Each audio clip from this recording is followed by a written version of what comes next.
Hey everybody, it's Tim with Broken Dice, bringing you not a channel update, not a painting progress, but the beginning of my solo wargaming project. Since we're all sequestered back in our homes and can't get together to roll dice and talk smack to each other, I thought the way I could keep my tabletop passions alive is just to set up a solo wargaming project and roll some dice and go through some rule sets that I haven't done in a while, and I don't know, maybe somebody will find it interesting, but it's going to keep me occupied, and along with painting and assembly and stuff like that. But this will scratch a little bit of the gaming itch, probably just make it worse. Well, anyway, what I'm going to do is, as you can see, I'm going to use Clash of Empires from Great Escape Games, their base rule set, and in addition to that, I'm going to use the rise and fall of the Persian Empire. And I showed these all in my last video. I'm going to use the Greeks and the Persians, 2,000 points, roughly, give or take, because since I'm not playing against another opponent, we're not going to, be that accurate with them. And use this rule set, and just to go through it, kind of. I don't want to do a real in-depth, detailed sort of analysis of the rule set because a lot of people are very familiar with this type. It goes way back a long time. It's very similar in a lot of respects to Warhammer Ancients.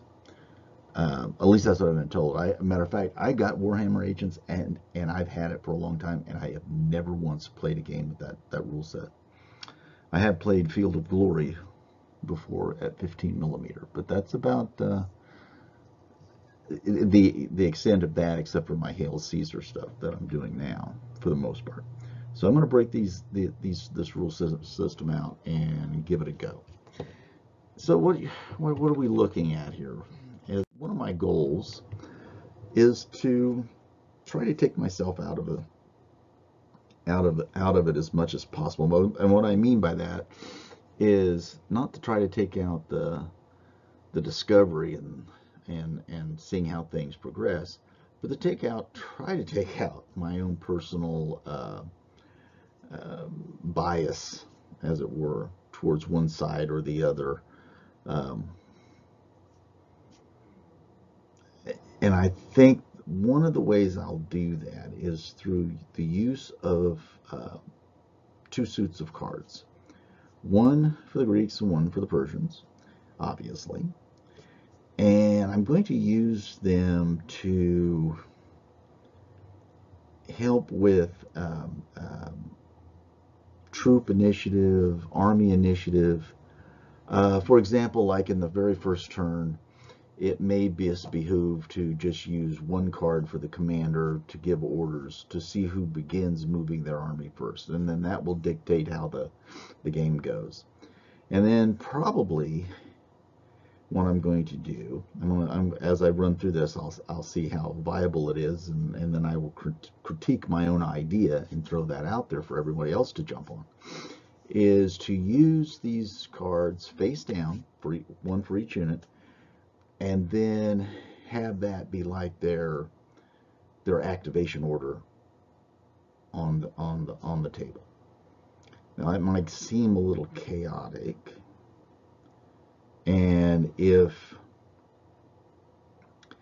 we do a strict I go they go, then that may not work very well. Matter of fact, it may not work at all.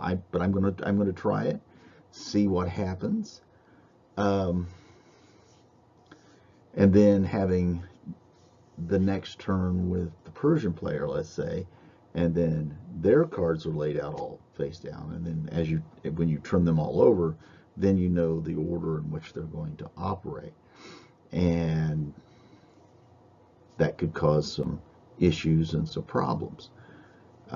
One being units interfering with the movement of other units. Say you got one unit you want to really move in a particular direction, but they have an earlier movement and somebody's in their way, may have to change how you move them around, and it might throw out a few challenges, but we'll see. This is why I'm doing this, just to explore different options. And on the other side of the book, you'll see some green and red, basically they're bottle caps. And I'm going to use those because I don't have any of the regular markers for disrupted or broken units. And the red will be broken and the green will be disrupted. And we'll see how that goes. It's a very small game, really basically 2 or 3 combat units aside, and the rest are like skirmishers and characters and that kind of stuff. There are aspects of this game that I enjoy, and there are some that I quibble with, that I really don't particularly like anymore. But those things we'll discuss as I go through it, and hopefully it'll be enjoyable, informative maybe, but we will see. And basic setup here. This is what it's going to look like, other than all the tools sitting in the middle of the table. The reason I'm doing a very basic setup is that I don't want to throw a lot of complication in when I'm going to be doing this as basically a research project. Now, if it goes over okay, people like it, then we'll start adding in different things, and we'll expand, maybe bring in a larger table, more units, get more in depth that way. But right now it'll be something that's going to be very basic, straightforward, just kind of a look at the rules, kind of go over it, see how it works on the tabletop, and just to have some fun with it. I don't want to make a big deal out of this. This is just something I'm doing to pass how much ever time left we've got with this quasi-lockdown. So that's about it. Next video on this thing should be turn 1. I'll probably do a turn, show what's going on, talk about it, look at some of the rules that I've used in there, see, and talk about the anything else that comes up, and try to make them short and quick. Hopefully a lot less. Hopefully less in length than this introductory video, and hopefully we'll get right to the point and just keep it moving really quickly. Thanks for listening. Thanks for watching. Subscribe. I've been watching all your videos. I hope everybody's safe.